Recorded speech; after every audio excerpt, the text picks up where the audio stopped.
गुरुर्ब्रह्मा गुरुर्विष्णुः गुरुर्देवो महेश्वरः गुरुसाक्षात् परब्रह्मः तस्मै श्री गुरवे नमः।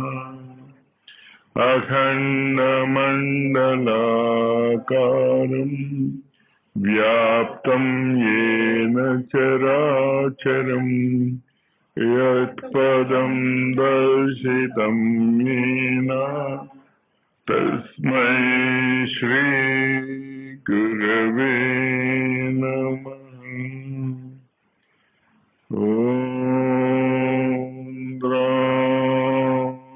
श्रीकृष्ण श्याम कमल नयना दत्तात्रेयाय शरणं मम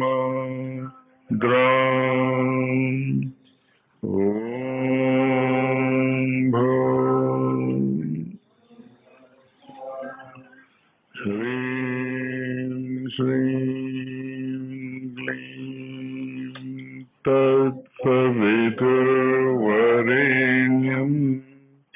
भर्गो देवस्य धीमहि धियो यो नः प्रचोदयात्।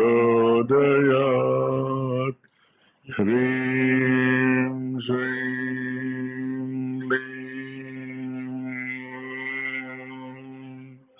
कएलह्रीं हसकहलह्रीं सकलह्रीं श्रीं।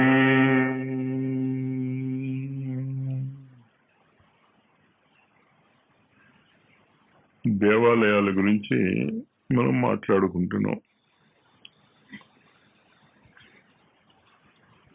దేవాలయాల గురించి మాట్లాడుకుంటున్నప్పుడు మన ఉద్దేశం ఏమిటి అంటే, ఋషులు దేవాలయాలను ఏ స్థితిలో ఉంచదలుచుకున్నారు, ఏ స్థాయిలో దేవాలయాలు పని చేయాలనుకున్నారు, ఆ స్థాయిలో మనం ఒక దేవాలయాన్ని నిర్మిద్దామని. దేవాలయాల యొక్క నిర్మాణంలో మొట్టమొదట మనం గుర్తుంచుకోవాల్సింది ఏంటి అంటే, విద్యాలయాలకి మన పిల్లలకి వాళ్ళకి మనం కనీసం వాళ్ళ జీవితంలో ఫార్మేటివ్ ఇయర్స్ అంటే వాళ్ళు ఎదుగుదల అయ్యేటటువంటి సంవత్సరాలు, చిన్నప్పటి నుంచి వాళ్ళకు 20 ఏళ్ళు వచ్చేంత వరకు మన ప్రయత్నం అంతా ఏముంటుంది అంటే వాళ్ళని విద్యాలయాల వైపు చూద్దామని. వాళ్ళు మిగతా పనులు ఏమి చేస్తున్నా, ఎంత మనకి కష్టాలు అనిపించినా, వాళ్ళు ఎంతగా మనం అనుకున్నట్టు ఎదగకపోయినా, వాళ్ళకి ఆ విషయంలో అభిరుచి లేదు అని అనిపించినా, మన ప్రయత్నం ఖచ్చితంగా ఎలాంటి ఆర్థిక పరిస్థితిలో ఉన్నవాడైనా సరే వాడి కోరిక ఎలా ఉంటుంది అంటే 20 ఏళ్ల పాటు వాడు ఖచ్చితము విద్యాలయాలలోకి వెళ్ళి విద్య నేర్చుకోవాలి అని. దేవాలయాలలో ఆ క్వశ్చన్ మనం చాలా రిపీటెడ్ గా వేసుకోవాలి. లాభం ఏంటి దేవాలయాల్లో వెళ్తే? ఆ జన్మాంతము ఈ యుగ యుగాలుగా దేవాలయాలలో విద్య నేర్చుకున్నటువంటి వ్యక్తుల పేర్లు చిరస్థాయిగా ఉండిపోతున్నాయి. ఓ అరవిందో కానీ, ఓ రామకృష్ణ పరమహంస కానీ, ఓ వివేకానంద కానీ, ఓ మదర్ థెరీసా కానీ, మతాలు ఏమని పెట్టేప్పటికీ కూడా ఆ దేవత్వము, ఆ దివ్యత్వము ఎప్పుడైతే మనం నేర్చుకుంటామో ఆ దివ్యత్వం వల్ల ఏమవుతుంది, ఆ పేర్లు చిరస్థాయిగా ఉండిపోతున్నాయి యుగ యుగాలుగా. 2 రోజులు 3 రోజులు 10 రోజుల పాటు మా గవర్నమెంట్ పనిచేసింది, మా గవర్నమెంట్ ఇది 100వ రోజు అని చెప్పుకునేటటువంటి పరిస్థితి వాడికి రాదు. ఇంకా వాడు చిరంజీవే శాశ్వతముగా. ఇంచేత వాడు త్రిపాదూర్ధ్వోదయ పురుష, ఈ పురుషుడు ఎవడైతే ఈ దేవాలయానికి వెళ్తున్నాడో వాడు ఈ భౌతిక జగత్తులోనే ఉన్నాడు. కానీ వాడు ఏ జ్ఞానాన్ని నేర్చుకుంటున్నాడు?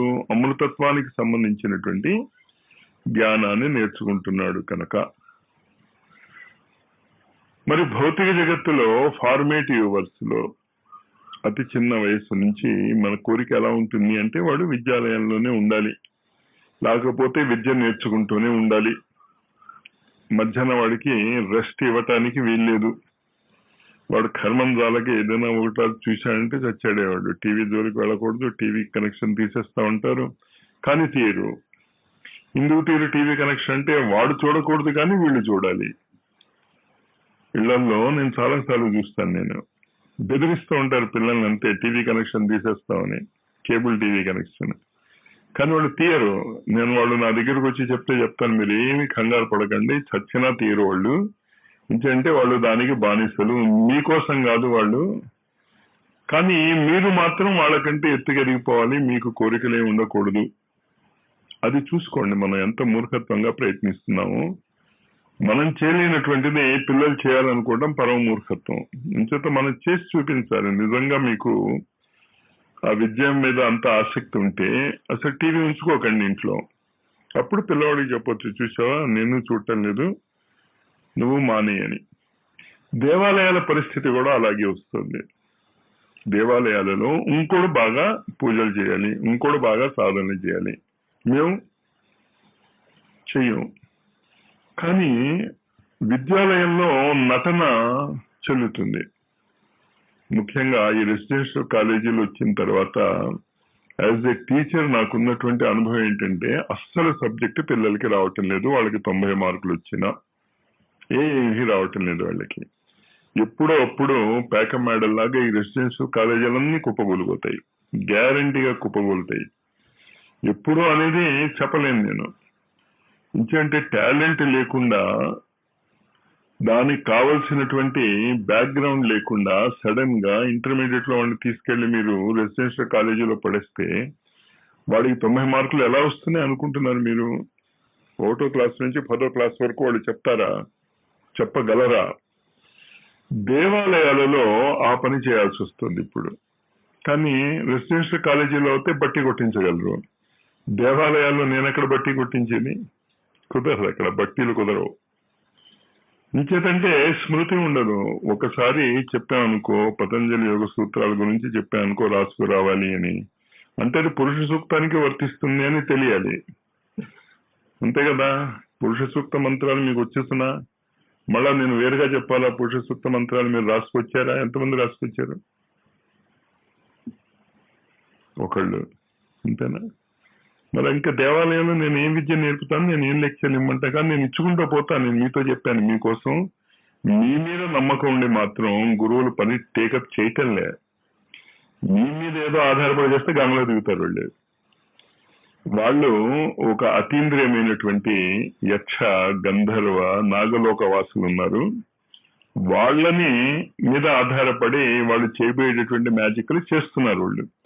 మీకేంటంటే పక్కన దండుకోండి కావాలంటే, అదృష్టవంతులు ఏదైనా మీకు వస్తే ఒక అక్కడో ముక్క, అక్కడో ముక్క, అక్కడో ముక్క, అక్కడ చెణుకు పడితే.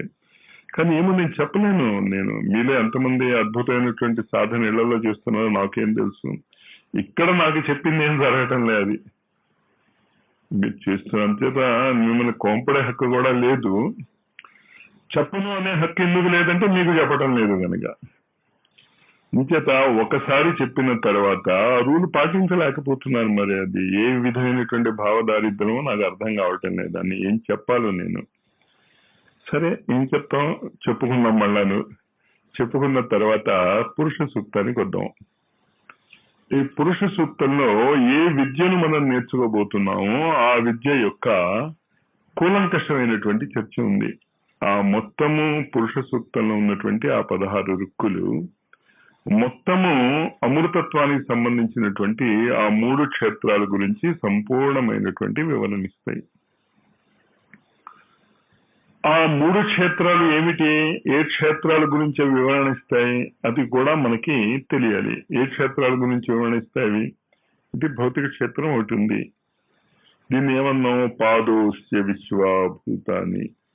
ఇది ఆ విరాట్ పురుషుడి యొక్క, ఆ అక్షర బ్రహ్మ యొక్క, ఆ అఖండ ఏకైక గురు సత్తా యొక్క ఒక వంతు మాత్రమే. ఇది ఒక వంతు మాత్రమే. గుంటూరా, పృథ్వా, కాలంలో భూత భవిష్య వర్తమాన కాలంలో ఇప్పుడు ఉదయించింది యద్భూతం యచ్చ భవ్యం, ఇదంతా కలుపుకుంటే ఒక పాదం అవుతుంది. మరి ఇది అన్నో వంతు అవుతుంది. అన్నో వంతులో మన బతుకెంత, మన కోరికలు ఎంత? దీంతో మనం దేన్ని కొలవాలనుకుంటున్నాం, దేన్ని అవగాహన చేసుకోవాలనుకుంటున్నాం? అమరత్వాన్ని అవగాహన చేసుకోవాలనుకుంటున్నాం. అది సాధ్యపడదు. మరి సాధ్యపడదు అంటే మరి చదువుకోవటం ఎందుకు? ఇదంతా సాధ్యపడదు అని ఒక ముక్కలో తేల్చేసాం కదా. మన బతుకు ఎంత అనుకుంటున్నాం? ఒక పాదం మాత్రమే కూలంకషంగా భూత భవ్య వర్తమానాలన్నింటినీ కలిపి ఒక పాదం అన్నాం. ఆ ఒక పాదంలో పృథ్వీ గ్రహం ఎంత అసలు కణం కూడా కాదు. ఆ కణంలో గుంటూరు ఎంత, ఆ గుంటూరులో వేణుగోపాల్ నగర్ ఎంత, ఆ వేణుగోపాల్ నగర్ లో ఇదంతా. మరి ఇదంతా ఎందుకు మాట్లాడుకోవటం మనం? ఇదంతా ఎందుకు చేసుకోవటం అంటే ఒక విషయం చెప్పారు వాళ్ళు. ఏం చెప్పారంటే సమాధి స్థితి అనేటటువంటి మానసిక స్థితి నువ్వు అలవాటు చేసుకోగలిగితే నీకు ఇది పూర్తిగా అర్థమైపోతుంది. అంచేత దాన్ని చాలా చాలా జాగ్రత్తగా అర్థం చేసుకోండి. సమాధి స్థితి, సంప్రజ్ఞాత సమాధి అని రేపు పతంజలి యోగ సూత్రాల్లో మనం చదివిపోయేటటువంటి చివరి 10 సూత్రాలు ఈ సమాధి స్థితి గురించి చెప్తాయి. అంచేత సమాధి స్థితి గురించి నేను ఏం మీకు అర్థమయ్యేటట్టు చెప్తానో నాకేం అర్థం కావటంలే. ఇదంటే కనీసము దాని వెనకాతల ప్రయత్నం ఏదైనా అనిపిస్తే, మీరు కష్టపడుతూ ఉంటే దాని గురించి మనం ఏదైనా చెప్పొచ్చు. ఈ చెవులోంచి విని ఆ చెవులోంచి వెళ్ళిపోతుండే, గుర్తు ఉండవాయి. పోనీ దేవాలయాలకు వచ్చాం మనం. దేవాలయాలలో ఏ విద్య గురించి మనం నేర్చుకుందాం అని చెప్తున్నాం? అమృతత్వ విద్య గురించి మనం నేర్చుకోవాలి అనుకుంటున్నాం. అమృతత్వ విద్య నేర్చుకోవడానికి కావలసినటువంటి పనిముట్లైనా తీసుకురావాలి కదా దేవాలయంలో. కాలేజీకి వెళ్తే పెన్సిల్ తీసుకొస్తున్నారు, పెన్ను తీసుకొస్తారు, రబ్బర్ తీసుకొస్తారు. ఇంజనీర్ వాళ్ళు అయితే సెట్ స్క్వేర్స్, టీ స్క్వేర్స్, డాక్టర్లు అది అయితే కత్తి కటార్లు, బీడీలు అది చదివేవాళ్ళు అయితే భలే భలే రోల్స్ అంతా తీసుకుని బయలుదేరుతారు. మరి దేవాలయంలోకి మీరు ఏం తీసుకుని వచ్చారు?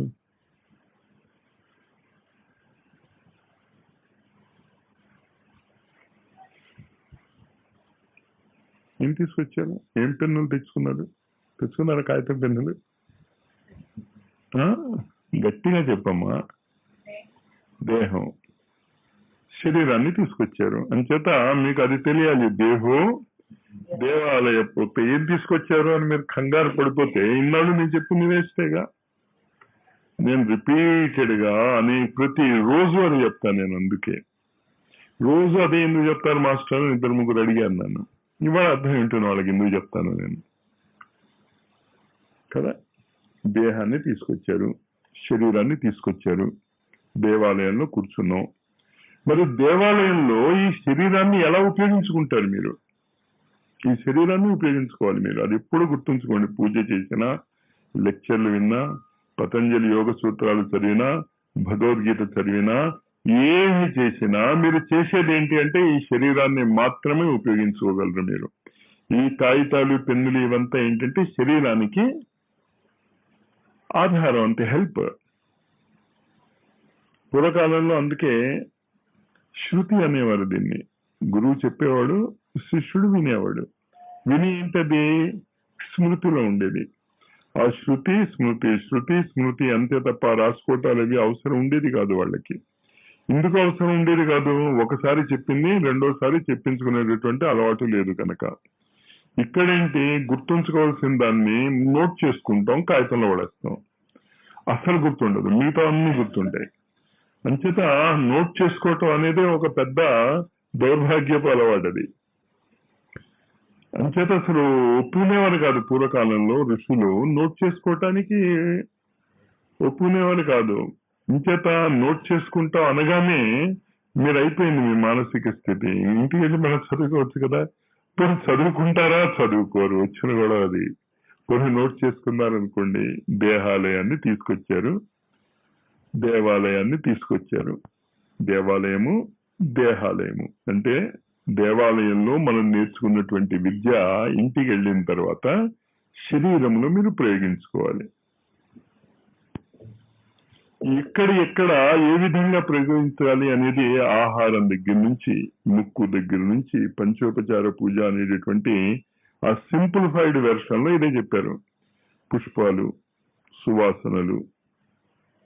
పుష్పాలు సువాసనలు, పుష్పాలు భగవంతుడికి అర్పించిన తర్వాత మనం ఆ పుష్పాలను ఇంటి దగ్గరికి వెళ్ళి ఏం ఉపయోగిస్తున్నాం మనం? భగవంతుడికి తోటలో, మనం పండించినటువంటి తోటలో, లేకపోతే మనం పెంచినటువంటి తోట అనేమో, తెలుగు కాస్త గందరగోళం అవుతుంది. పువ్వులు పండించాం కాబోలు పెంచుతామేమో, ఏమో కరెక్ట్ వర్డ్ ఏదో తినే భావం అర్థమైంది కదా. ఆ పువ్వులు కోసి, ఆ పువ్వులు కోసినటువంటి దాటితో మాల ఇవ్వాలి మీరు. వాడెవడో తీసుకొచ్చి దాంతో మనం మాల ఇచ్చాం అనుకోండి, ఏం లాభం ఉండదు మీకు. అది అపోహ అంతే, ఏమీ లాభం ఉండదు మీకు. అందుకే కదండి మేము మాల వేయం. వద్దు, ఉన్న దాంట్లో మీరు చేయండి, కానీ అగ్గొట్ట వాకండి. చెప్పింది అర్థం చేసుకోండి. అది ఇంచేత పూజ యొక్క అంతరార్థం మీకు తెలిసి ఉంటే, ఇంకోడు చేసినటువంటి పుష్పాలతో మీరు పూజ చేస్తే మీకేం లాభం? నోట్స్ రాసి పెడుతూ ఉంటారు తల్లిదండ్రులు, భలే మాస్టర్ మేము అంత కష్టపడిపోయాం, నిన్న మీ స్పీచ్కి రాలేకపోయాం, ఎందుకంటే ఒకటో క్లాస్ చదువుతుంది మా అబ్బాయి, వాడు టీవీ చూస్తున్నాడు, వాడి నోట్స్ నేను రాసి పెట్టాను. ఎంత అమృతమూర్తులో ఆ తల్లిదండ్రులు, గంగలో దింపుతున్నారు ఆ కొడుకుని నోట్స్ రాసి పెట్టి. ఏం చేస్తున్నా కర్మ, అది అది ప్రేమ అనిపించుకుంటుంది. ఇక్కడ అంతే, మీరు అది చేయకపోతే ఆ పుష్పాలు వాడు పండించి తీసుకొస్తే, వాడు తీసుకొచ్చిన పుష్పాలని మీరు మాలగా కూడా గుచ్చకుండా వాడే గుచ్చిస్తే, మూలవాడు 5 రూపాయలంటే రూపాయి పావులాకి మీరు బేరం చేసి కొని పెడితే, ఆ పుష్పాల యొక్క విలువ మీకు ఏం తెలుస్తుంది అసలు? ఆ పుష్పాలు మీ ముందు వికసించి ఉంటే, మీ మనసులో ఉండేటటువంటి ఆ వికసింపజేయటం అనేటటువంటి ప్రక్రియ ఎలా ఉంటుందో తెలుసుకోండి. దాన్ని గుర్తుంచుకోండి. ఎందుకు చెప్తున్నాను చేత, దారంబట ఎప్పుడైనా పుష్పాలు కనిపించినా ఆ పుష్పం వికసించటానికి వెనకాతలు ఉన్నటువంటి కారణం తెలియాలి. పత్రం పుష్పం ఫలం తోయం యోమి భక్త్యా ప్రేక్షతి. ఒక మారేడాకు వేశారు, ఆ మారేడు ఆకు వెనకాతల ధనాన్ని ఆకర్షించేటటువంటి జ్ఞానం ఎందుకుంది అన్నాడు శాస్త్రకారుడు. ఎక్కడో రోడ్డు బయట ఎక్కడో ఓ మారేడు చెట్టు ఉంటే అక్కడి నుంచి నువ్వు ఆకులు కోసుకొచ్చేసి దాని నిండా భగవంతుడు తెలియాలి. అది ఆకు మీద ఎవడోడు ఉమ్మాడో, ఎవడోడు ఏం చేశాడో దాన్ని కడగం కూడా కడగం మనం. మారేడాకు వేసేస్తారు. పాపం శివుడి కర్మ. మారేడాకు వెనకాతల వనస్పతి స్తవ వృక్షోద బిల్వ శ్రీ సూక్తం మనం చదువుతున్నప్పుడు అది మీకు బాగా వంటబట్టాలి. ఒక పుష్పాన్ని మీరు భగవంతుడు సమర్పిస్తున్నప్పుడు ఆ పుష్పము యొక్క చేతనత్వము ఖచ్చితంగా ఎక్కడో మీలో రగులుకుంటుంది. రగులుకోకుండా దించేత మనం కూడా ఖనిజ స్థితి నుంచి వృక్షస్థితి, వృక్షస్థితి నుంచి జంతుస్థితి, జంతుస్థితి నుంచి అరణ్యాలలో గుంపుగా ఉండేటటువంటి స్థితి, అరణ్యాల నుంచి అరణ్యాలలో ఉండేటటువంటి ఏమంటారు అది కోయగూడాలు ఏవో, అది కూడా కరెక్ట్ కాదేమో. అరణ్యాలు అంటే ఇంకా వెనకబడినవి, అంటే బట్టలు కూడా వేసుకోకుండా ఉంటారు కానీ కలిసి ఉంటారు. ఆరణ్యానని పురుష సూక్తంలో చెప్తాడు. మంచిది, నేను సబ్జెక్టే చెప్తున్నాను, మీరు ఎక్కడికో నేను వెళ్ళిపోలే. ఇప్పుడు రాబోయేటటువంటి సూక్తానికి ముందు అర్థం చెప్పిస్తున్నాను, ఇది అని చెప్తా తర్వాత. అంచేత పురుష సూక్తం చెప్పటం లేదే అనుకోకండి, పురుష సూక్తమే చెప్తున్నాను నేను. ఆరణ్యాన్, అక్కడి నుంచి మిల్లిమిల్లిగా గ్రామాలు, గ్రామాల నుంచి నగరాలు ఏర్పడ్డాయి.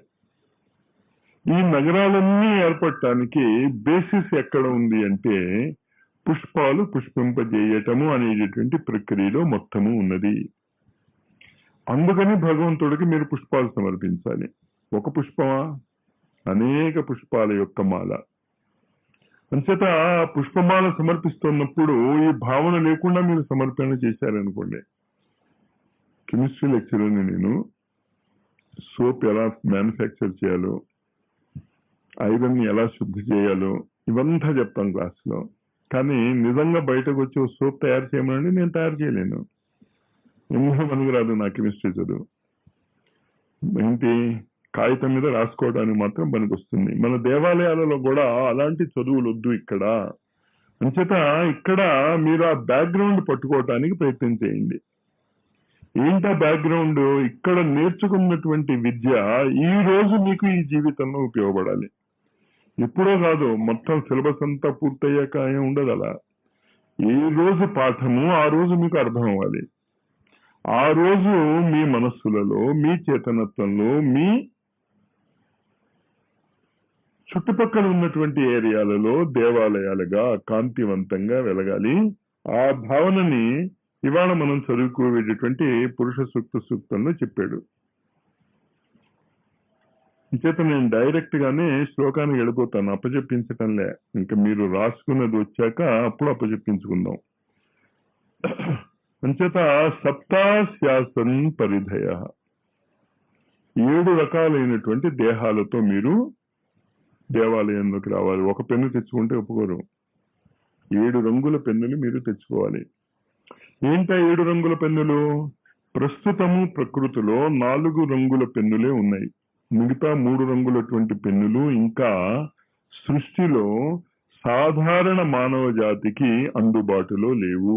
ఋషులకి మాత్రమే అందుబాటులో ఉన్నాయి. ఓ బుద్ధుడికి, ఇంకా వివేకానంద లాంటి వ్యక్తులకు కూడా అందుబాటులో ఉన్నాయని నేను అనుకోను.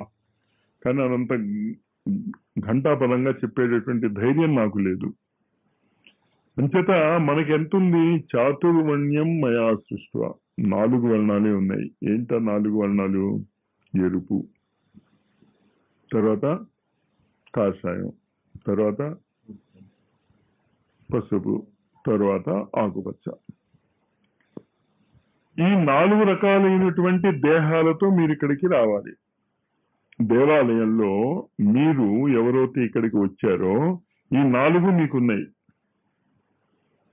అందుకే ఇక్కడ గంటలు పెట్టిన తర్వాత మీకు ఆ బొమ్మ చూపిస్తాను ఇక్కడ. అందుకే అంత బొమ్మల్లాగే పెట్టేస్తే ఈ విద్య ఇక్కడే అర్థమైపోతుందని మీకు. అంచేత సూర్యుడి నుంచి వచ్చేటటువంటి ఆ వేద విజ్ఞానము, దేవాలయాలలో నేర్చుకునేటటువంటి విజ్ఞానము, మన శరీరాల గురించి నేర్చుకునేటటువంటి విజ్ఞానము, అవి డిగ్రీలు అన్నమాట. పైన కిరీటం మీ నెత్తి మీద పెట్టేసుకోగలిగితే మీరు అందులో ఎక్స్పర్ట్స్ అయిపోతారు. అంచేత మీకు ఎన్ని కిరీటాలు మీరు సంపాదించుకోవచ్చు? మాక్సిమం 7 కిరీటాలు మీరు సంపాదించుకోవచ్చు. కానీ మిగతా 3 సిలబస్ ఇంకా కోర్సే స్టార్ట్ కాలే. పృథ్వీ అనేటటువంటి విశ్వవిద్యాలయంలో అసలు ఆ సిలబస్ స్టార్ట్ కాలేదు. ఏ సిలబస్ స్టార్ట్ కాలేదు? Violet colour, IndiGo colour, blue colour యొక్క సిలబస్ స్టార్ట్ కాలేదు. కానీ బ్లూ కలర్ సిలబస్ ఉంటే ఆ వ్యక్తులు ఎలా ఉంటారు అని చెప్పడానికి కృష్ణ చేతనత్వం ఆవిర్భవించింది. అంచేత ఆయన శరీరం ఎప్పుడు ఏ రంగులో ఉంటుంది? నీలం రంగులో ఉంటుంది. ఆ కిరీటం పెట్టుకున్నాడు కనుక ఆయన బ్లూ కలర్. ఆయన శరీరం ఏ రంగులో ఉండేదో మనకు తెలియదు, కానీ ఆయన ఆచరణ కానీ ఆయన దేహము కానీ ఏ శక్తిని ప్రదర్శించింది అంటే బ్లూ రంగు, అంతరిక్షం యొక్క రంగుని ప్రదర్శించింది. కానీ మన శరీరాలు ఖచ్చితంగా 4 రంగులు ప్రదర్శించగలవు. ఎరుపు రంగులో మనం నిష్ణాతులం. ఎరుపు రంగు అంటే ఖనిజ జగత్తు. ఖనిజాలలో మన ఇష్టం వచ్చినట్టు ఆటలాడేసుకుంటున్నాం కదా, కావలసినట్టు మార్చుకోగలం. ఏ శరీరంలో ఏ ఖనిజం లోటు ఏందో మనం చెప్పగలం. ఆ లోటుని ఎలా భర్తీ చేయాలో చెప్పగలం. అంటే అక్కడున్నాం. అక్కడ చాలా జాగ్రత్తగా ఎరుపు చాలా బాగా మనకి అందుబాటులో ఉంది. ఆ తర్వాత కాషాయం. కాషాయ రంగు భారతీయులు స్పెషలైజ్ చేశారు. ప్రపంచంలో ఇంకా ఏ జాతి కూడా దాన్ని స్పెషలైజ్ చేయలేకపోయింది. దాన్నే సన్యాసం అన్నాం మనం. ఏంటి సన్యాసం అంటే? యజ్ఞంలో రేపు క్లాసులు తీసుకుంటున్నప్పుడు ఇంచేత యజ్ఞము అనేది భారతీయ సంస్కృతికి కోరికలన్నింటినీ తీర్చేటటువంటి ఒక పనిముట్టు. మా భారతీయ వ్యక్తులు, భారతీయ జాతికి సంబంధించినటువంటి వ్యక్తులు వాళ్ళ కోరికల్ని బయట ఎవరిని అడుక్కోవాల్సినటువంటి పరిస్థితే లేదు. వాడికి ఏది కావాలన్నా కూడా దానికి కావాల్సినటువంటి యజ్ఞం జరిపించేసేవాళ్ళు. వర్షం కావాలంటే యజ్ఞం ఉంది, పిల్లలు కావాలంటే యజ్ఞం ఉంది, శత్రువులు ఆక్రమణ చేస్తే యజ్ఞం ఉంది, ఏదైనా ఒక విష రోగాలు సమాజాన్ని పీడిస్తూ ఉంటే యజ్ఞం ఉంది. దాన్ని ఉపయోగించుకోగలిగితే కండిషన్ అది. అంచేత ఆ యజ్ఞమయ విధానానికి కిరీటము కాషాయ రంగు. అంచేతే ఇప్పటికీ మన సంస్కారాలలో ఆ కాషాయ రంగు కనిపించేసరికి ఆటోమేటిక్ గా మీరు గౌరవిస్తారు. వాడు ఉన్నాడా కాదా, మిలిటరీ వాడు ఉన్నాడు, పోలీస్ వాడు ఉన్నాడు, వాడు మంచి పోలీస్ వాడు, వాడు ఏం చేస్తాడో వాడిని మనలో కలిపేసుకోవచ్చు, అదంతా తెలియదు. కానీ పోలీస్ కనిపించేసరికల్లా మనకి ఏం గుర్తొస్తుంది? న్యాయ వ్యవస్థ గుర్తొస్తుంది. వాడు ఉన్నాడు అంటే అదో ధైర్యం అనిపిస్తుంది.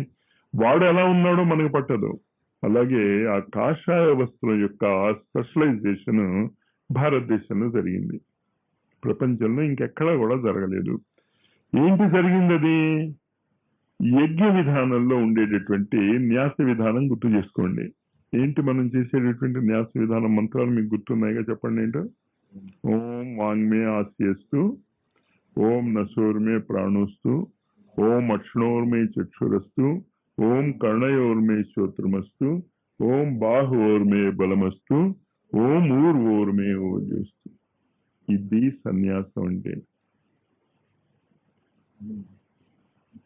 న్యాసము అంటే మన మీద ఆవహింపజేసుకోవటం, బాగా ఆవహింపజేసుకోవటం. దీన్ని ఆవహింపజేసుకోమంటున్నాం మన ఇంద్రియాల మీద. ఆ ఇంద్రియాల యొక్క అధిదేవతలను ఆవహింపజేసుకోమని. యజ్ఞం మొదలెట్టే ముందు మనం చేసేటటువంటి ప్రక్రియ. ఇంకా యజ్ఞ విధానాన్ని ఇంకా కరెక్ట్ గా స్టార్ట్ చేయించలే ఇక్కడ. ముందు లెట్ ద బాల్ రోల్, ముందు కర్మకాండ జరుగుతూ ఉండనివ్వండి. తర్వాత యజ్ఞ విధానంలో ఉన్నటువంటి లోతుపాట్లు ఇక్కడ క్లాసుల్లాగే అక్కడ కూడా స్పెషల్ క్లాసులుగా నోట్స్ రాయలేదా అని అక్కడ కూడా ఓ లెక్చర్ ఇచ్చేస్తూ ఉంటా. నోట్స్ రాకపోయినా ఎలాగో మాస్టర్ చెప్తారులే అని మీకు ధైర్యం కనుక గొడవ లేదు. కానీ మీరు నిష్ణాతులు మాత్రం గ్యారంటీగా కాలేరు, బాగా కష్టపడితే తప్ప. ఈ సబ్జెక్ట్ ఉంది యజ్ఞ విధానం, మీ కోరికలు తీర్చేటటువంటి సబ్జెక్ట్. మీరు ఒక రోజు 2 రోజుల్లో వచ్చేస్తుంది అనుకుంటే ఎట్టా? కానీ ఆ విధానం ఎక్కడుంది? భారతీయ సన్యాస పథకంలో ఉంది. అంచేత సన్యాసులు ఎవ్వరు కూడా జీవితాన్ని వదిలేసినటువంటి వ్యక్తులు కారు. పూర్వకాలపు ఆశ్రమాలలో ఉన్నటువంటి బ్రహ్మచారులను ఆ ఋషులు వాళ్ళ పరీక్షలంతా పూర్తయిపోయిన తర్వాత మీరు కరెక్ట్ గా నేర్చుకున్నారా విషయాన్ని అంటే రాజుల దగ్గరికి పంపించేవాళ్ళు. రాజులు టెస్ట్ చేసి పంపించేవారు. మన భారతీయ సాంప్రదాయం అది. అడవిలో నేర్చుకునేవారు, అడవిలో అంతా చేసేవారు. కానీ తర్వాత ఎక్కడికి మనం అయిపోయాం? జ్ఞానానికి విలువిచ్చాం కానీ ప్రాక్టికల్ జ్ఞానానికి విలువ ఇవ్వలే. ప్రాక్టికల్ జ్ఞానానికి ఎప్పుడు విలువ ఇవ్వలేదో ఆ జ్ఞానం ఎందుకు పనికి రాకుండా పోయింది. ఏ సొసైటీ అయినా ప్రాక్టికల్స్ ఉంటేనే నిలుస్తుంది. ఇప్పుడు సైన్స్ ఎందుకు విలువ ఉంది? ప్రాక్టికల్స్ ఉన్నాయి కనుక. మనం భారతీయులు చాలా అద్భుతమైనటువంటి వ్యక్తులు, అక్కడ కూడా ప్రాక్టికల్స్ ఎత్తేసాం. మీకు తెలియదేమో, మన భారతదేశంలో సైంటిస్టు రాకపోవటానికి కారణం ఏంటి అంటే ఎవడో ప్రాక్టికల్స్ చేయడు. మాకు చేసిన నిజంగా చేస్తే ఆనెస్ట్గా మీరు టేప్ చేస్తున్నావు కదా, టేప్ చేయి. నేనే కనుక బిఎస్సి ప్రాక్టికల్స్కి వెళ్తే 0 మార్కులు వస్తాయి. నేనే స్వయంగా. ఎందుకంటే అంత బాగా ప్రాక్టికల్స్ చేయిస్తాం, అంత బాగా ప్రాక్టికల్స్ మాకు తెలుసు. ఇంకా మేమే వాళ్ళకి నేర్పుతాం. కానీ ఆ వ్యవస్థ అంత గందరగోళంగా ఉంది. నేను చేసేదేం లేదు. కానీ దేవాలయాలలో మీరు ప్రాక్టికల్స్ చేయకపోతే ఇక్కడైతే మేము మార్కులు వేసేస్తాం.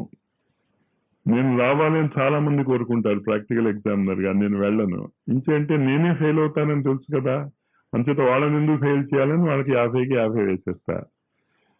సరే, దొందు సరిపోయింది, మార్కులు వేసేవాడు అందే. కానీ దేవాలయాలలో అది కుదరదు కదా, మార్కులు వేసేస్తే లాభం ఏంటి?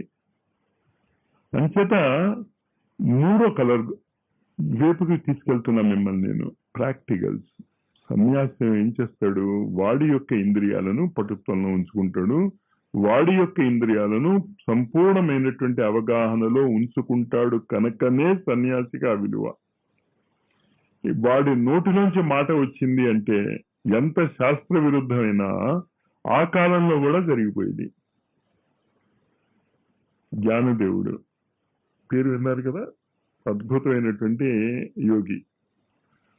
ఆయన తండ్రి మరి ఎందుకో సన్యాసం తీసుకున్నాడు. కాశీకి వెళ్ళిపోయాడు. పూర్వకాలంలో కాశీకి వెళ్ళిపోతూ ఉండేవారు. మరి నేను కాశీ నుంచి ఇక్కడికి వచ్చాను, ఎక్కడో గందరగోళం జరిగింది. సరే, ఆయన వెతుక్కుంటూ ఆయన భార్య వెళ్ళింది. భార్య వెళ్ళిన తర్వాత అప్పటికే కాశీకి ఇప్పుడులాగా ఏం ట్రైన్స్ అవి ఏం లేవు కదా. కొన్నేళ్లు పట్టి ఉంటుంది ఆవిడ భార్యకి ట్రేస్ అవుట్ చేయటానికి ఎక్కడున్నాడో ఆయన. ట్రేస్ అవుట్ చేశాక ఆ యోగి దగ్గరికి వెళ్ళి పొద్దున్నే ఆయన గంగా నదికి స్నానం చేయడానికి వస్తే నమస్కారం పెట్టింది.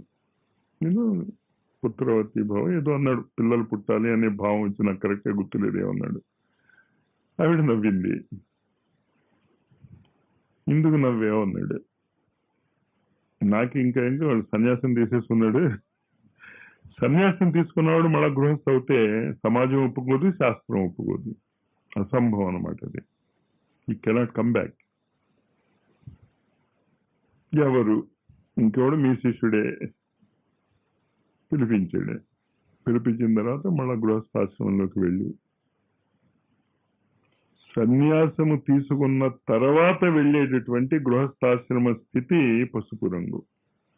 దాన్ని అర్థం చేసుకోండి. అంచేత సన్యాసులందరికీ ఇది ఫ్రీడమ్ వచ్చేసింది. ఆ ఫ్రీడమ్ గురించి నేను మాట్లాడటం లేదు.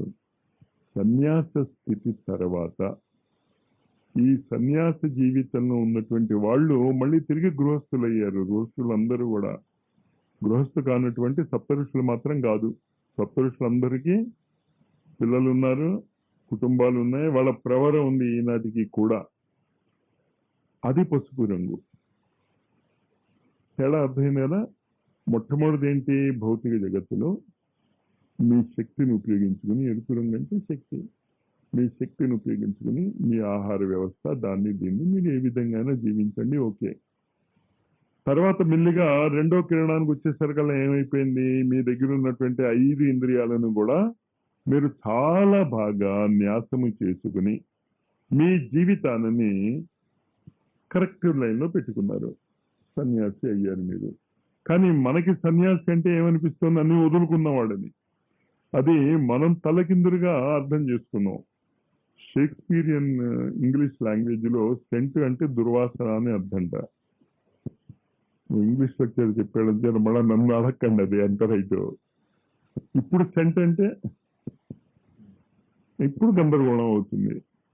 షేక్స్పియరియన్ నావెల్స్ మీరు చదువుకుంటున్నప్పుడు it is a well scented area అని రాశాడు అనుకుందాం మనం. పాపం షేక్స్పియర్ ఉద్దేశం ఏంటి? అబ్బా ఎంత దుర్గంధ భూజిస్తాయిందో అని. మనం భలే ఎగురుకుండా జరుగుతాం, మనం ఆ ఏరియాకి వెళ్ళిపోదామని. సన్యాసి అంటే కూడా త్యాగం కాదు, పరమోచ్చమైనటువంటి ఇంద్రియ నిగ్రహ శక్తి ఉన్నటువంటి వాడు. పరమోచ్చమైనటువంటి ఇంద్రియాలను అన్ని రకాలుగా ఉపయోగించుకోగలిగేవాడు సన్యాసి. ఆ సన్యాసత్వంలో గృహస్థ జీవితానికి విరుద్ధం కాదు అది. గృహస్థ జీవితానికి ముందు మీరు నేర్చుకోవాల్సినటువంటి లక్షణాలు. ఇంకట ఋషి భార్య లేని గృహస్థాశ్రమంలో లేనటువంటి ఋషులు ఎవడు లేడు. ఎవడో జలత్కారుడు అని ఒకడు ఉంటే వాడు వీళ్ళ పితృదేవతలందరికీ కూడా ఒక ప్రాబ్లం పెట్టాడు. నా పేరు గల యువతి ఉంటేనే పెళ్లి చేసుకుంటా అని. ఋషులతో మజాక వాళ్ళు వెతికి తెచ్చారు వాళ్ళు. అది ఆ పసుపు రంగు. పసుపు రంగు అనేసరికల్లా బ్రహ్మచారిత్వం మనకు గుర్తొస్తుంది తప్ప, బ్రహ్మచారి అంటే పెళ్లి కానివాడని కాదు, వాడి మనస్సు ఎప్పుడు కూడా బ్రహ్మంలోనే ఉంటుంది. ఇంకట గృహస్థాశ్రమం అనేటటువంటిది ఒక బ్రహ్మచారి వ్రతానికి సంబంధించినటువంటి స్థాయి ఉంటే తప్ప పెళ్లి చేసుకోకూడదు అనేటటువంటి సంస్థకి నిదర్శనం పసుపు. మనం ఎంత తారుమారుగా జీవిస్తున్నామో మీరు ఊహించుకోండి. దాన్ని సెలెక్ట్ చేయాలి. దేవాలయాలలో ఎలా సెలెక్ట్ చేస్తాను, ఎలా కరెక్ట్ చేస్తానో నాకు తెలియదు. కానీ మీరు చాలా మిమ్మల్ని మీరు మధించుకోవాలి. కానీ దీని అంతరార్థం ఏంటి? మూలాధార చక్రం నుంచి స్వాధిష్టాన చక్రానికి వచ్చారు మీ దేహంలో, స్వాధిష్టాన చక్రం నుంచి మణిపూరక చక్రానికి వచ్చారు. అంటే ఏం చేశారు మీరు? మీ యొక్క ముక్కుకి సంబంధించినటువంటి కర్మేంద్రియం ఏంటి? గుదాద్వారం. ఈ రెండింటిని ఉపయోగించుకోవడం నేర్చుకుంటే తప్ప ఎరుపు రంగు యొక్క అంతరార్థం ఏంటో మనకి అర్థం కాదు. ఈ రెండు మనం ఉపయోగించుకోలేము, మనమే ఉపయోగించుకోము. గాలి వస్తుంది, ఏ వాసన వచ్చిందో మీరు చెప్తారు. వాసనని మీరు మార్చగలరా? ఏది మార్చగలడు? అంచేత మన గురు సాంప్రదాయంలో ఈ దత్తాత్రేయ ఆది గురు కల్టి ఎప్పుడైతే వచ్చిందో ఈ మలమూత్రాదులకు అద్భుతమైనటువంటి ప్రాముఖ్యత ఇచ్చారు వాళ్ళు. మీరు గమనించారో లేదో, చదవండి ఆ గురువుల యొక్క చరిత్ర చదివి మీరు అర్థం చేసుకోవడానికి ప్రయత్నం చేయండి. అది ఎందుకంటే అది అర్థం చేసుకుని మీ జీవితాలలో కూడా ఆ సంఘటనలు మీరు జరుపుకోవచ్చు. వాళ్ళు చేసి చూపించింది ఎందుకు అంటే వాళ్ళు ఏదో అతీతులని కాదు, మీరు కూడా ఆ స్థితికి వెళ్ళవచ్చు. బావిలో నీళ్లు లేవు, ఉప్పల్కోట మహారాజ్ ఏం చేశాడో తెలుసు కదా. మూత్రము, సముద్రాన్ని విష్ణువు యొక్క మూత్రము, నారాయణ యొక్క మూత్రము అని చెప్తాం. మనం కన్ఫ్యూజ్ అయిపోతాం మాటలు. ఇందాక నేను సెంటెన్స్ చెప్పినట్టే మీరు చాలా జాగ్రత్తగా ఈ దేవాలయాలలో ఏ విధమైనటువంటి హెసిటేషన్ లేకుండా సబ్జెక్ట్ నేర్చుకోవాలి. ఎందుకంటే ఎరుపు రంగు మీకు కంట్రోల్లో ఎప్పుడు వస్తుంది అంటే మీ ముక్కు మీ కంట్రోల్లో ఉండాలి, మీ గుదా ద్వారం మీ కంట్రోల్లో ఉండాలి. గుదా ద్వారాన్ని కంట్రోల్లో ఉంచుకోవటానికి ఒక మీకు మెథడ్ చెప్పాను నేను. ఏ ఆహారం తీసుకోవాలన్నా ఇంకేమన్నాను ఎంతమంది చూస్తున్నారా? అప్పుడప్పుడు పొందండి, నాట్ బ్యాడ్. తెలుసు కదా కనీసం చేయాలని. సాధన లోపం అమ్మా, అంతకంటే మీరు సాధన చేయకుండా ఎంత గొప్ప విద్య చెప్పినా ఒకటే, అదొక్కటి మీరు పట్టుకోగలిగితే మంచినీళ్ళు తాగినా 5 సార్లు అశ్విని ముద్ర వేసుకు తాగండి. అశ్విని ముద్ర అంటే తెలియని వాళ్ళకి మళ్ళా రిపీట్ చేస్తున్నా, ఆవు కానీ మన గుర్రం కానీ, అశ్విని అంటే గుర్రం అని, అది ఎప్పుడైతే మోషన్ వెళ్తుందో దాని గుదా ద్వారా ఏమవుతుంది, ముడుచుకుని వెళ్తుంది. అలాగా మీ గుదా ద్వారాన్ని మంచినీళ్ళు తాగిన ఏం చేసినా సంకోచింపజేసుకోవటం వదలటం, సంకోచింపజేసుకోవటం వదలటం. అంటే ఇండైరెక్ట్ గా ముక్కు ద్వారా మీరు శ్వాస ఎలా పీలుస్తున్నారో గుదా ద్వారం ద్వారా మీరు శ్వాస పీల్చడం నేర్చుకోవాలి. మీరేం నేర్చుకోకండి, ప్రకృతి చేస్తుంది. మీరు ఆ ముగుల్స్ అలా ఆపరేట్ చేస్తే చాలు. అంచేత భోజనం చేయటానికి ముందు మౌనంగా కూర్చుని విశ్వకర్మ సూక్తం వింటున్నప్పుడు చేస్తే, విశ్వకర్మ యొక్క శక్తి వల్లే శరీరం నిర్మించబడింది కనుక మీరు సురుచేతిలో చేసేటటువంటి భోజనము అద్భుతమైనటువంటి ఫలితాన్ని ఈ పాటికే ఇచ్చి ఉండేది. కానీ మీకు లెక్కలు ఎక్కడున్నాయి? ఏం తింటున్నాం అక్కడ? అది బయట వాళ్ళతో కరెక్ట్ గా ఉందా లేదా? ఈ సాధనతో చేసేటటువంటి ఆహారానికి బయట ఆహారానికి పోలిక ఎక్కడ తెలిసింది? కానీ కర్మ అది మీకు అంతకంటే ఎత్తుకు ఎదగలేకపోతున్నాం మనం. అందుకుని ఇంకా సూర్యగ్రహణం దగ్గర పడుతోంది, 14వ తారీఖు దగ్గర పడుతోంది. ఈ సూర్యగ్రహణాన్ని మిస్ చేస్తే కష్టమే. పరీక్ష టైం దగ్గర పడింది కదా. కానీ ఇప్పుడైనా మీరు నిష్ణాతులు కావచ్చు. ఎప్పుడు మీరు ఆహారం తీసుకున్నా అశ్విని ముద్ర వేయండి 5 సార్లు. గుదా ద్వారాన్ని సంకోచింపజేయటం. బయట నుంచి టీ తాగుతున్నప్పుడు ఏం చేస్తాం మాస్టర్? అప్పుడు వేయవచ్చు. మీరు చెయ్యాలని కోరికే ఉండాలి తప్ప గుర్తుంచుకోవాలి మీరు. అది ఒకరోజు చేసి మర్చిపోయామంటే నేనేం చేసేది? అందుకే స్మృతి లేకుండా సమాధి రాదన్నాడు. ఎంత అద్భుతమైనటువంటి కంట్రోల్ ఇస్తుందో మీ జీవితాలలో. అది మీ జీవితాన్ని ఎలా మార్చేస్తుందో ఆ చిన్నది. దాని పేరే అశ్విని ముద్ర. అశ్విని దేవతలు ఎవరు? ఆరోగ్యాన్ని ఇచ్చేటటువంటి వాళ్ళు కదా, యవ్వనాన్ని ఇచ్చేటటువంటి వాళ్ళు కదా. కానీ మీరు ప్రాక్టీస్ చేయకుండా 1 రోజు 2 రోజుల్లో ఇవేమీ ఫలితాలు ఇవ్వవు మీకు. కొన్ని సంవత్సరాల పాటు మీరు దీన్ని ఆచరణలో పెట్టుకుంటే ఫలితాలు వస్తాయి. దాన్ని గమనించుకుని ఈసారైనా కంబైన్డ్ గా మీరు భోజనం చేస్తున్నప్పుడు కంబైన్డ్ గా చేయండి. వీటిని వినండి, అక్కడ చేసుకోండి, ఒకళ్ళకొకళ్ళు గుర్తు చేసుకోండి. అంతే తప్ప ఏదో పిచ్చి పిచ్చి మాటలు, పనికిరాని మాటలు. ఇళ్లలో కూడా సురుచిలోనే కాదు, ఇళ్లలో భోజనం చేస్తున్న వాళ్ళని కూడా నాకు ఇచ్చే సలహా ఏంటంటే, కుటుంబంలో బాధ 50 మంది కలిసి తినండి. తింటున్నప్పుడు మౌనంగా తినండి. తింటున్నప్పుడు చెప్పండి పిల్లలకి అశ్విని ముద్ర. అది మేము అలా చెప్తాం మాస్టర్, అదే వాళ్ళకి ఆరోగ్యం ఇచ్చేది చెప్పడానికి మీకును మొహమాట ఏముందని? యోగ శాస్త్ర పుస్తకాలు ఏది చదివినా అదే చెప్తుంది. అది దీన్ని అర్థం చేసుకోండి. దీన్ని అంచేత ఈ అశ్విని ముద్ర కర్మేంద్రియానికి సంబంధించినటువంటి యాక్షన్. మన ద్వారాన్ని సంకోచింపజేస్తాం, వదిలేస్తాం, సంకోచింపజేస్తాం, వదిలేస్తాం. అలాగే ఏం చేస్తాం మనం? ఓంకార సాధన కానీ రకరకాలైనటువంటి సాధనలు, శ్వాసను పీల్చుకుంటున్నాం, వదులుతున్నాం, శ్వాసను పీల్చుకుంటున్నాం, వదులుతున్నాం. ఇది ఎరుపు రంగుకి సంబంధించినటువంటి ఒక జ్ఞానేంద్రియ కర్మేంద్రియ సాధన. ఇలాగే చాలా సాధనలు ఉన్నాయి. దాని తర్వాత కాషాయ రంగుకు సంబంధించినటువంటి సాధనలు. కాషాయ రంగుకి సంబంధించినటువంటి సాధనలలో కర్మేంద్రియము, జ్ఞానేంద్రియము ఎంతవరకు అక్కడ రాసి ఉన్నాయంతా అక్కడ చూస్తే మీకు తెలుస్తుంది. ఒకవేళ డౌట్ ఉంటే అక్కడ సాంఖ్యయోగం రాసి ఉన్నాయి. జలతత్వము, జలతత్వానికి సంబంధించినటువంటి కర్మేంద్రియం ఏది?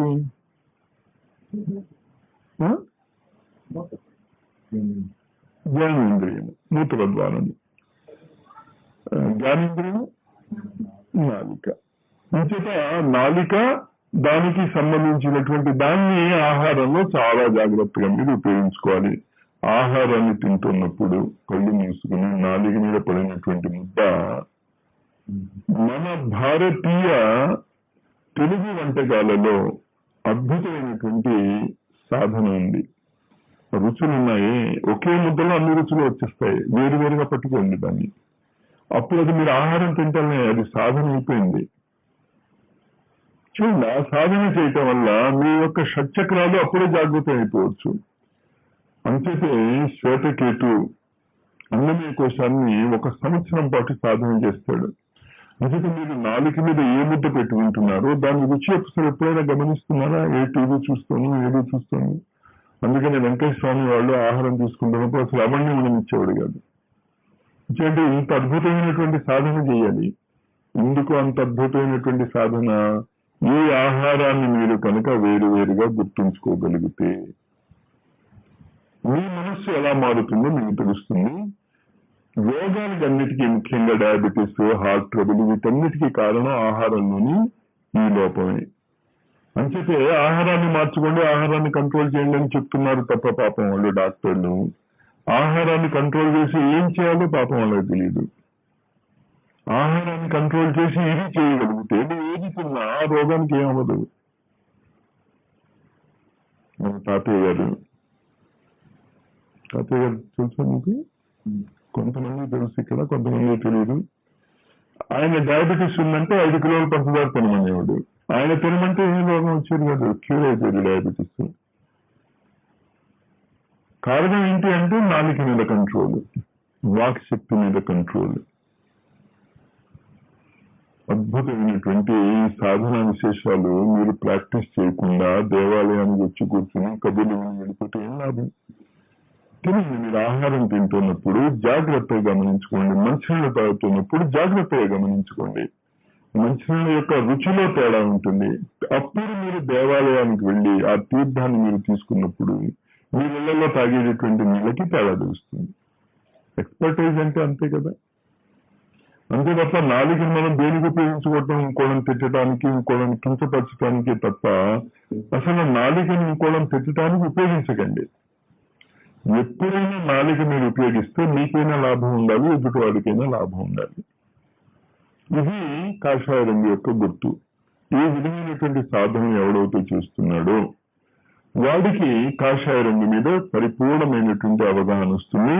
సూర్యకిరణాలలో వచ్చేటటువంటి కాషాయ రంగుని వాడు ఉపయోగించుకోగలుగుతాడు. దాని తర్వాత ఇంకోటి పసుపు రంగు. పసుపు రంగు ఏంటి? కాళ్ళు, కన్ను. ఈ కాళ్ళు, కన్నుని ఉపయోగించుకోవటానికి రకరకాలైనటువంటి ఆసనాలు ఉన్నాయి, రకరకాలైనటువంటి కన్నుతో సంబంధించినటువంటి సాధనలు ఉన్నాయి. ముఖ్యంగా కన్నుతో మనం చేసేటటువంటి సాధన ఏంటి అంటే అధ్యయనము, అధ్యాపనము.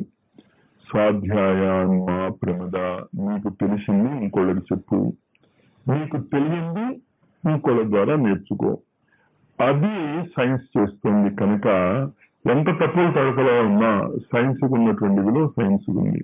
ఎందుకు పోదు అంటే వాడికి ఏది తెలుస్తుందో అది ఇమ్మీడియట్ గా అందరికీ చెప్పేస్తాడు.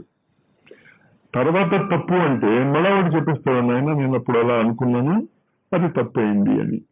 సిగ్గుపడ్డు, మొహమాటపడ్డు. నేను అప్పుడు అలా చెప్పాను కదా మాస్టర్, ఇప్పుడు ఇది ఎలా చెప్తాను? ఆ పసుపు రంగులో ఆ విధమైనటువంటి భావమయ ప్రవేశం ఉంది. దాన్ని గుర్తుంచుకోండి. ఈ 3 శ్లోకాలకి అర్థం చెప్పాను ఇవాళ నేను. ఆ 3 శ్లోకాలు చూడండి. సప్తాశ్వాసం పరిధయః త్రిసప్త సమిధకృతాః దేవా యజ్ఞం తన్వానాః అబధ్నం పురుషం పశుం. కింద నుంచి వెళ్తే ఎరుపు, కాషాయము, పసుపు. పైనుంచి వస్తే ఊదా రంగు, దాన్ని ఏమన్నాను ఇంటికి, వైలెట్, ఊదా, వంకాయ రంగు, ఇండిగో కలర్, దాని తర్వాత బ్లూ కలర్. ఈ రెండు మధ్యత్వానికి ఎక్కడ వస్తున్నాయి? ఆకుపచ్చ రంగులో వస్తున్నాయి. ఆ బ్యాలెన్స్ గురించి మాట్లాడుతున్నాడు తర్వాత శ్లోకంలో. చాలా జాగ్రత్తగా చూసుకోండి. ఇక్కడ కూడా మీకు ఆ బ్యాలెన్స్ కనిపిస్తుంది. ఎరుపు, కాషాయము, పసుపు, ఇటువైపు నుంచి ఊదా, ఇండిగో, బ్లూ. ఆ మధ్యన ఉన్నాం మనం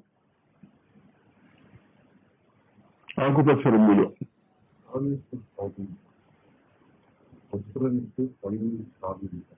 ఆసనాలు, సూర్య నమస్కారాలు అంతా కాలుపంగా చేసేది చెప్పలేదు. ఆసనాలని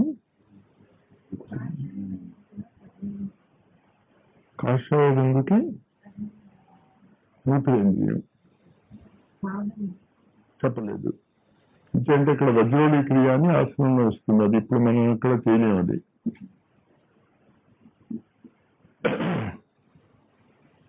అంచేత ఇటువైపు నుంచి మనం వస్తాం. సప్తాశ్వాసం పరిధయ, ఇటువైపు నుంచి మనం వస్తున్నాము. ఆకుపచ్చ రంగుకి వచ్చాం. ఏమవుతుందో మీరు చెప్పగలరా? బ్రహ్మను చూసానో చెప్పగలరా మీరేమవుతుందో? ఎందుకు పురుష సూక్తం మనం చదువుకుంటున్నాం? బ్రహ్మను చూసి చెప్పండి ఏమవుతుందో. అంటే ఏమవుతుంది? ఇంకా కరెక్టే.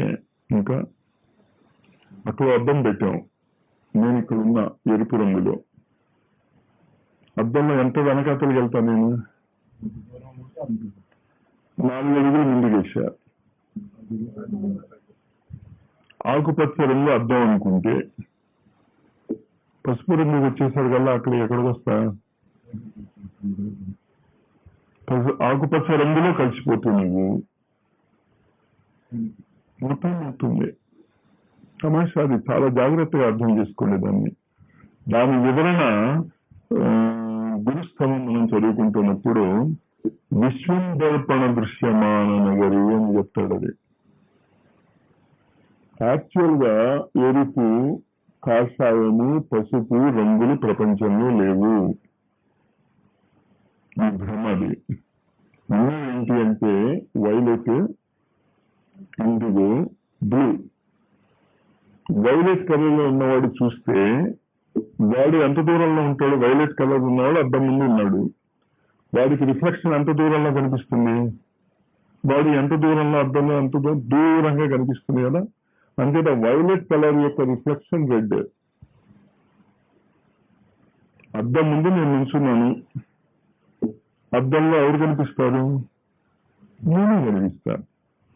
అంచేత ఈ ప్రపంచం అంతా కూడా నీవే. నీవు తప్ప ప్రపంచంలో ఇతరత్రా ఏమీ లేదు. కానీ బొమ్మలు ఎలాగైతే రిఫ్లెక్ట్ అవుతున్నాయో ఆ రిఫ్లెక్షన్ గందరగోళంలో పడిపోయి అసలైన వ్యక్తి ఎక్కడున్నాడో ఒకసారి సినిమాలో చూపిస్తూ ఉంటాడు. వాడు చుట్టూ అద్దాలు పడతాడు, వీడు పిస్టల్ వేసి కాలుస్తూ ఉంటాడు. అసలు వ్యక్తి ఎక్కడున్నాడో తెలియదు. వీడు ఎప్పుడు కూడా ఈ పాయింట్ మీరు గుర్తుంచుకోండి. దీన్ని మీరు అర్థం చేసుకుని పట్టుకోగలిగితే ఇంకా మీకు సాధన చేయాల్సింది ఏం లేదు. అదే సాధన. అది అర్థమైపోతే చేయగలిగేది ఏమీ లేదు. ఇంకా అంతే ముసు కూర్చుంటాడు వాడు. ఇంకా ఆకుపచ్చ రంగు దగ్గరికి వచ్చేస్తాడు, స్థిరంగా ఉండిపోతాడు. కానీ అది ఎలా చెప్తున్నాడు ఇక్కడ చూడండి. సప్తా శ్యాసం పరిధయ త్రిసప్త సమిధకృత. మూడే అవి 7గా కనిపిస్తున్నాయి మీకు. 2 రకాలుగా ఇంటర్ప్రిట్ చేయొచ్చు దాన్ని. 3 చెప్పచ్చు. లేకపోతే ఉన్నది 3, అది 7గా కనిపిస్తుంది. అద్దము +3. ఇంకొక ఇక్కడ 3 వస్తూ ఉంటాయి రిఫ్లెక్షన్స్. దేవాయజ్ఞం తన్వానా, దేవతలు ఆ 3 చోట్ల యజ్ఞం చేస్తున్నారు. అమృతమైనటువంటి స్థలం అది. అక్కడ వాళ్ళు యజ్ఞం చేస్తూ ఉంటే అద్దంలో మనకి ఎక్కడ కనిపిస్తుంది? ఇక్కడ కిందన కనిపిస్తున్నాయి మనం. త్రిపాదూర్ధ్వౌదై పురుష.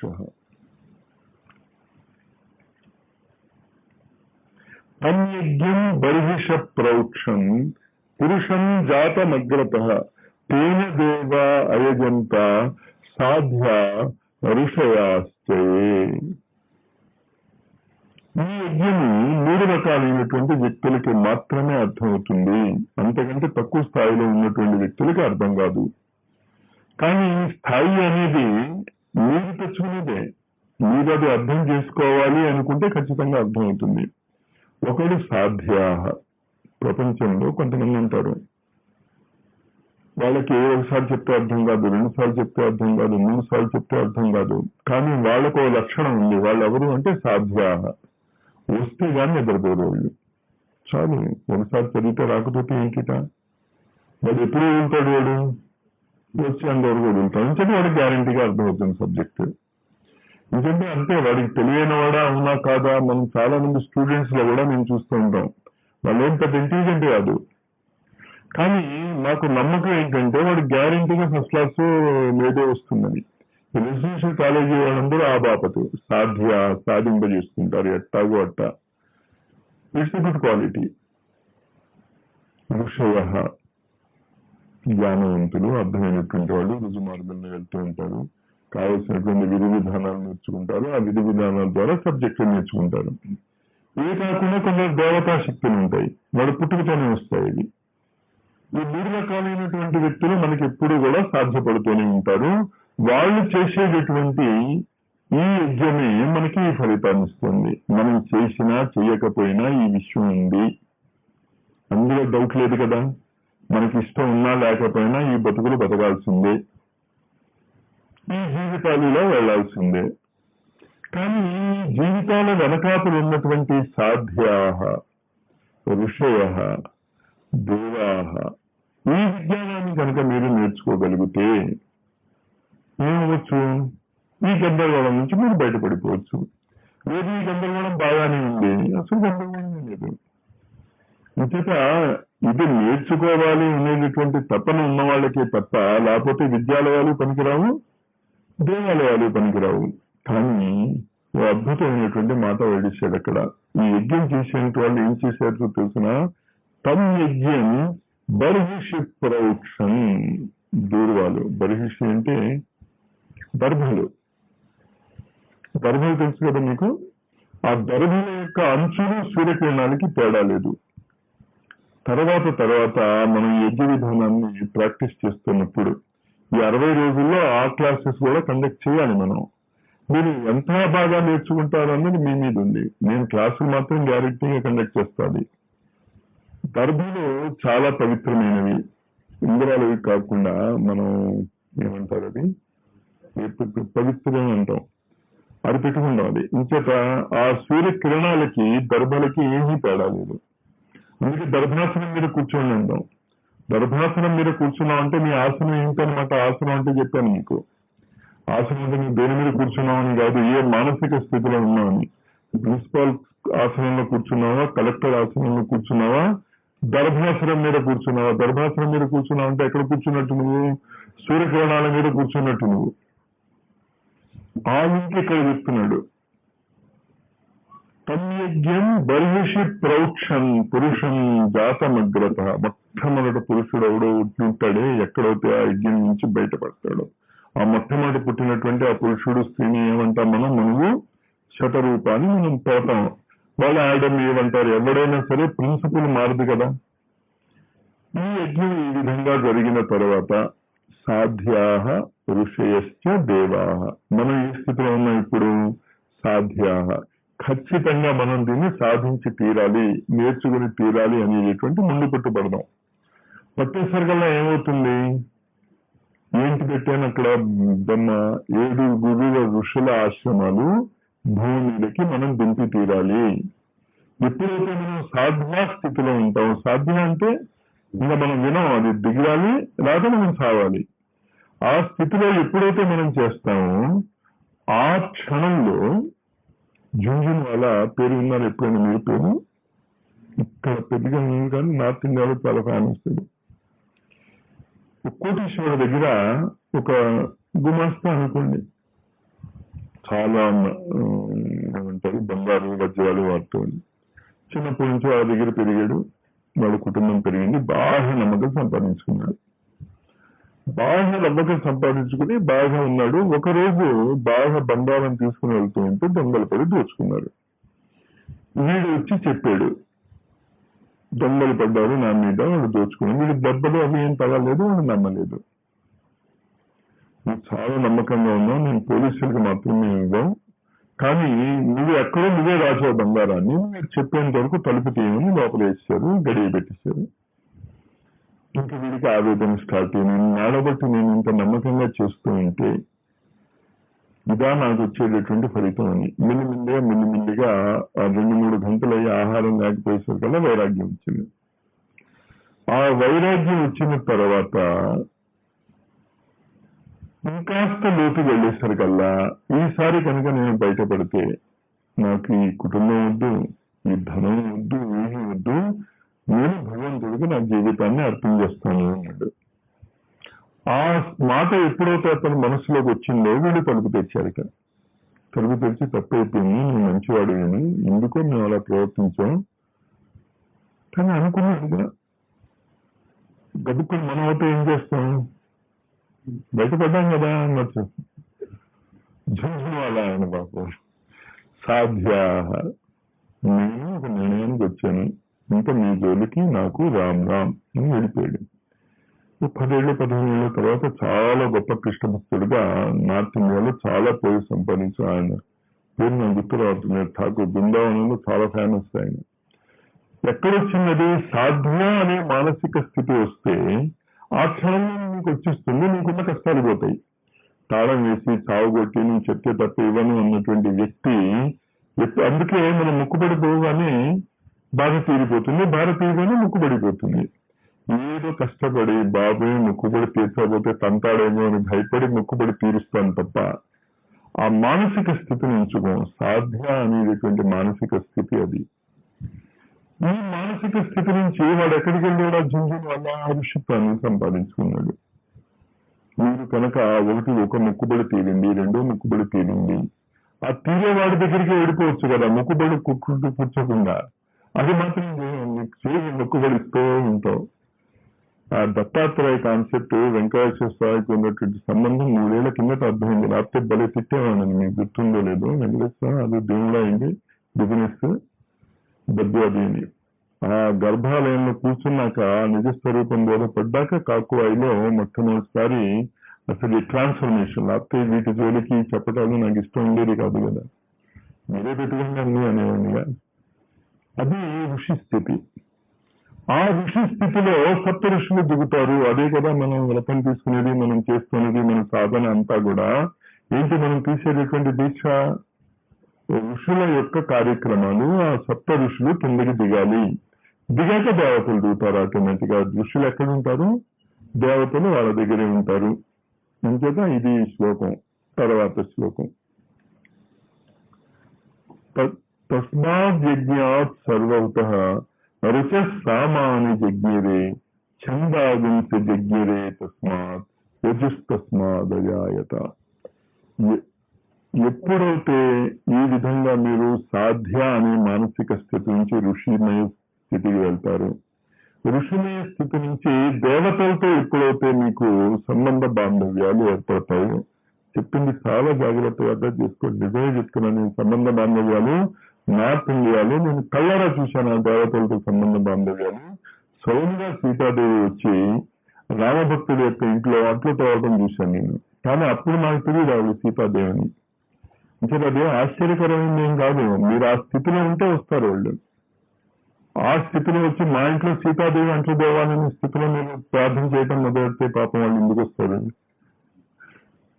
మా ఇంట్లో వాళ్ళు అంట్లు దేవాలని కోరుకుంటే ఎట్లా?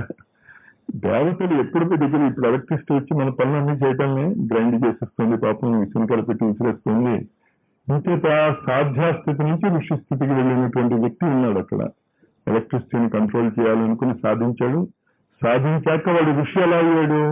ఆ దేవతా శక్తుల యొక్క నియమాన్ని పట్టుకున్నాడు. అదే ఋషి ఏంటంటే ఆ విధంగా ఈ వేదాలు ఉన్నాయే, ఋక్ యజు సామ అనేటువంటి వేదాలు, ఈ 3 రంగులు, ఎరుపు రంగు, కాషాయ రంగు, లేకపోతే వాటి ఆల్టర్నేటివ్ కలర్స్ అంటాం మనం. ఎరుపుని ఊదాతో పోల్చవచ్చు, కాషాయాన్ని ఇండిగోతో పోల్చవచ్చు, పసుపుని నీలంతో పోల్చవచ్చు. అందుకని శ్రీకృష్ణుడు పసుపు రంగులో ఉంటే నీలం బట్ట కట్టుకోవాల్సి వచ్చేది, కానీ తను నీలం రంగులో ఉన్నాడు కనుక పసుపు రంగు. ఆల్టర్నేటివ్ చెప్పడానికి వాళ్ళ డ్రెస్సుల్లోనే వాళ్ళు చాలా విద్యను బోధన చేసేవాళ్ళు. ఆ యూనిటీ ఆఫ్ కలర్స్ అది అర్థం అవుతే దేవతలు మీకు, అంతేగా మన కృష్ణుడు మాట్లాడుతూ ఉంటే గీత చెప్తే దేవతలు ఋషులు సాధ్యాలు అందరూ వింటాను నేను నోరు మూసుకుని. పాపం శివుడు అయితే వాహ్ వా వాహ్ వా అంటూ ఉంటాడు మధ్యలో, ఎంత బాగా చెప్తున్నావు నువ్వు అని కదా. అది ఆ పరిస్థితి ఆ వేదాలని.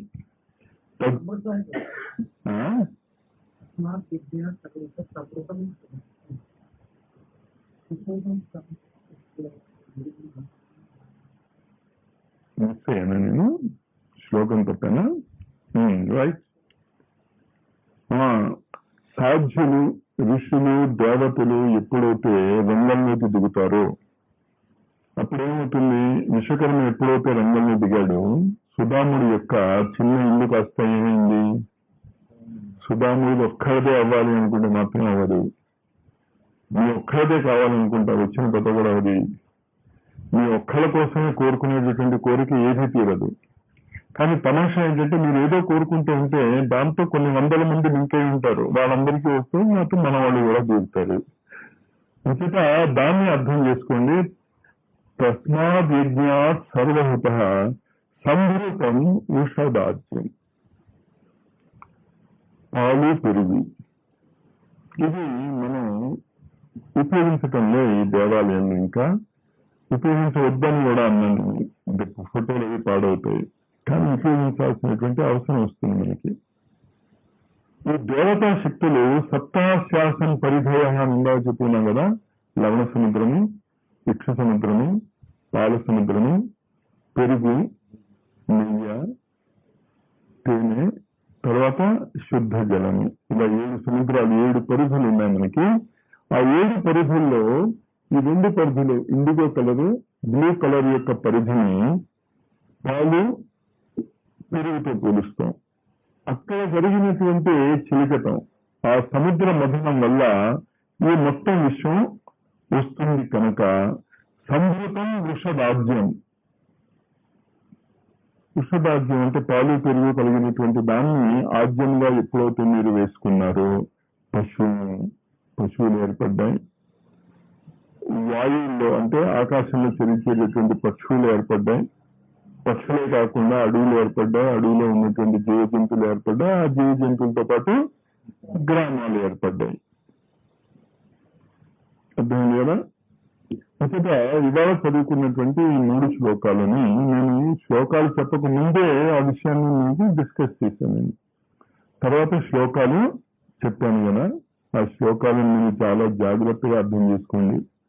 కానీ ఎన్ని శ్లోకాలు మనం చదువుకున్నా చేసుకున్నా అసలైన శిశువైనటువంటి ఒక లక్షణం మనలో డెవలప్ చేసుకుంటే చాలా బాగుంటుంది. అదేంటి? సమర్పణ. గందరగోళం, పెరుగు, పాలు, ఇవంతా మనకి ఎక్కడ గుర్తుంటాయి. కానీ మనం ఏం చేద్దాం? ఈశ్వరుడికి సమర్పణ చేసేసుకుందాం ఓంకారంతో. ఇంకా ఆయన అవస్థలు ఆయన పడతాడు, మన చేత ఎలా చదివించగలడో చూద్దాం. ఆయన ఎలా మన గురువులను ఆయన మార్చగలడో. 21 సార్లు ఓంకారం.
నుంచి పతంజలి సూత్రాలు ప్రపంచం అంతా చెప్తుంది రోజు. డాక్టర్స్ దీనికి ఉపయోగిస్తున్నారు. వరల్డ్ హెల్త్ ఆర్గనైజేషన్ యొక్క సెక్రటరీ హిందీలో పడింది 2 ఏళ్ల కిందట. కటింగ్ ఎక్కడ ఉండాలి మన దగ్గర. ఓంకారం ఉంది కదా, ఓంకారం చేయటం వల్ల